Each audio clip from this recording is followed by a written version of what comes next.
जमाना कितना भी बदल जाए, इतना भी नहीं कि बहू घर आए और सास गर्भवती दिख जाए। देखो मीरा, माँ का पूरा ख्याल रखना है, उनसे अब काम नहीं होता है। क्यों, क्या हो गया है? तुम्हारी माँ तो हट्टी कट्टी दिख रही है, पूरी शादी में घोड़ी की तरह नाची है, अब क्यों काम नहीं होता उनसे? वो माँ प्रेग्नेंट है ना, बच्चा होने वाला है। मैं कभी भी भाई बन जाऊंगा इस साल के अंत तक। क्या बोल रहे हो? वो सर पर हाथ रखकर बैठ जाती है। यार पहले क्यों नहीं बताया? कैसा मजाक है ये? झूठ बोल रहे हो ना? हाँ, झूठ बोल रहे हो ना? तभी ससुर की आवाज आती है। बहू, पानी गरम कर दे, तेरी सास को दवाई देनी है। समय पर दवाई ना दी तो परेशानी हो जाएगी। और हाँ, जरा काजू पीस कर दूध में मिलाकर ले आना। तेरी सास खुद से तो अपनी संभाल करेगी नहीं। हे भगवान, ये मैं क्या सुन रही हूँ? ये ससुर जी को क्या हो गया है? मैं क्या सोच कर आई थी? हाय रे, मैं तो किसी को मुंह भी नहीं दिखा पाऊंगी। अब ये रोना धोना बाद में करना, पहले गर्म पानी कर दो, माँ को दवाई देनी होगी। और हाँ, रात को माँ के पैरों में तेल लगा देना। बहू को गुस्सा आ जाता है। वो बड़बड़ करती किचन में जाती है जहाँ उसका ससुर खड़ा होता है। एक बड़ी जिम्मेदारी है हम सबके सर ऊपर। इस उम्र में माँ बनना खतरे से खाली नहीं होता। हाँ हाँ पता है, तो क्यों बन गई माँ?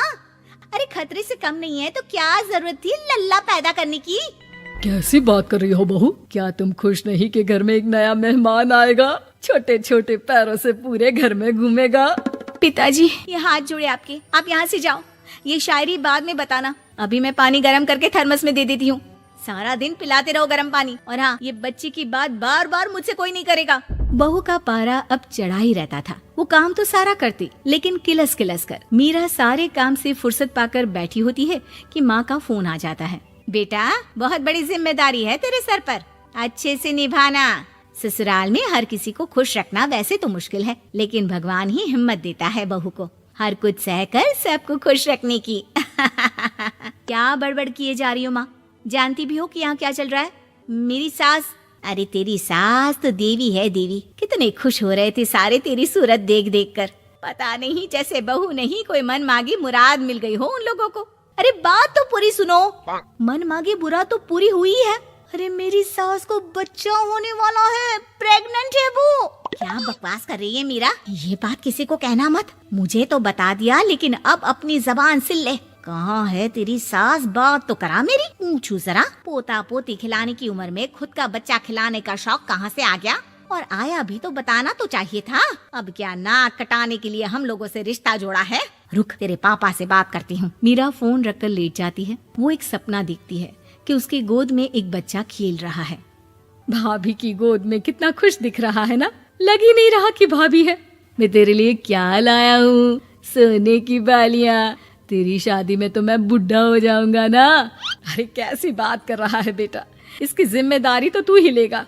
हम लोगों का तो कोई भरोसा नहीं, कब ऊपर वाला उठा ले। बहू को सास को देख देख कर गुस्सा आ रहा था। तभी वहाँ पड़ोसन आ जाती है। अरे बहू, तुझसे तो पूछने से भी डर लगता है कि कब खुशखबरी सुना रही है। अब तो अपनी 1 महीने की ननद की ही जिम्मेदारी संभाल ले, बहुत है। अपने जेवर भी रख देना और पैसे भी जमा करना शुरू कर दे। वो बात आगे बढ़ाती उससे पहले ही बहू जोर से चिल्लाकर उठ जाती है। नहीं नहीं नहीं नहीं, मैं अपने जेवर किसी को नहीं दूंगी। अरे कौन ले रहा है तुम्हारे जेवर? तुम औरतें भी ना सपने में भी जेवर ही संभालती रहती हो। मैंने जो सपना देखा है ना, सुनोगे तो होश उड़ जाएंगे। अच्छा, तुम अपना सपना बाद में बताना, पहले मेरा सुनो। कल मैंने इतना अच्छा सपना देखा कि अगर वो पूरा हो जाता है ना तो मैं तुम्हारे लिए रानी हार बनवा दूंगा। बहू अब सारे गम भूलकर पति का सपना सुनने में लग जाती है। अरे क्या सपना था बताइए ना, बोलिए भी तो, क्या सपना है? मैं पूरा कर दूंगी अगर बात रानी हार की है तो। बोलिए बोलिए। मैंने रात को सपना देखा कि माँ को बेटी हुई है और मुझे बहन। सच्ची, इस घर में बेटी हो जाए तो मैं तो झूम ही उठूं। मीरा का मुंह बन जाता है। वो चुप हो जाती है और सपने की बात याद करती है कि बेटी हुई तो उसे ही अपने गहने उसे देने होंगे। फिर तो रानी हार की जरूरत पड़ेगी ही। भाई लड़की बड़ी होगी, उसकी शादी होगी तो जेवर तो चढ़ाने ही होंगे ना, कहाँ से आएंगे वो? कितनी समझदार हो तुम मीरा। मैंने भी यही सोचकर तुम्हारे लिए रानी हार लेने का सोचा था। अरे फूटी किस्मत मेरी जो ऐसा परिवार मिला।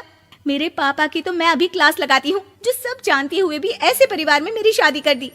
बहू पिता को फोन लगाने ही वाली होती है कि ससुर की फिर से आवाज आती है। बहू, गरम पानी ले आ जल्दी, थर्मस में खत्म हो गया है। बाद में खबर लेती हूँ मैं पापा की, पहले सास को गर्म पानी दिया हूँ। बहू अभी किचन में काम कर ही रही थी कि मीरा के मम्मी पापा आ जाते हैं। वो हाथ में ढेर सारे फल लेकर आते हैं। मीरा के पिता मीरा के ससुर से कहते हैं, लीजिए भाई साहब, ये फल रखिए, बहन जी को खिला दीजिएगा। वैसे कैसी है उनकी तबीयत? बस पता तो है आपको, ऐसे वक्त में जो होता है बस वही सब। मुझे तो सुनकर बहुत गुस्सा आया था, लेकिन चलिए, भाग्य में जो है लिखा उसे कौन टाल सकता है। डॉक्टर को दिखाए? हाँ हाँ, बस डॉक्टर आने ही वाला है। अच्छा हुआ आप लोग भी आ गए। उतने में एक सुंदर सी लेडी डॉक्टर आती है। पेशेंट कौन है आप? अरे नहीं जी, मैं तो बहू हूँ इस घर की। मैं तो अभी सोच भी नहीं सकती पोता या पोती के बारे में। अभी तो मेरी सास ही। अरे चुप हो जाना, देख तो ले, डॉक्टर है ये, किसी के भी सामने गुस्सा फोड़ देती है।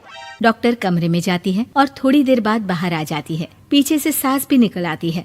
हे भगवान, इतना दुख तो किसी को भी ना दे जितना मुझे दिया है। देखिए बहन जी, आप लोगों को तो ये सोचना भी नहीं चाहिए था। वही तो मैं भी कह रही थी कि आप लोगों के लिए तो सोचना भी गुनाह है, लेकिन अब पछताए होत क्या जब चिड़िया चुग गई खेत। डॉक्टर वहाँ से चली जाती है। मैं माँ नहीं बन सकती, मैं प्रेग्नेंट भी नहीं हूँ। ये कैसे? तुम तो बोल रही थी कि अरे वो गैस का दर्द था और पेट भी गैस से फूल रहा था। डॉक्टर ने चूर्ण दे दिया है, गर्म पानी से फाँकना है। मैं अभी लाती हूँ गर्म पानी। अरे मैं तो गीजर ही लगा देती हूँ। हाय रे, खुशी के मारे पागल ना हो जाओ।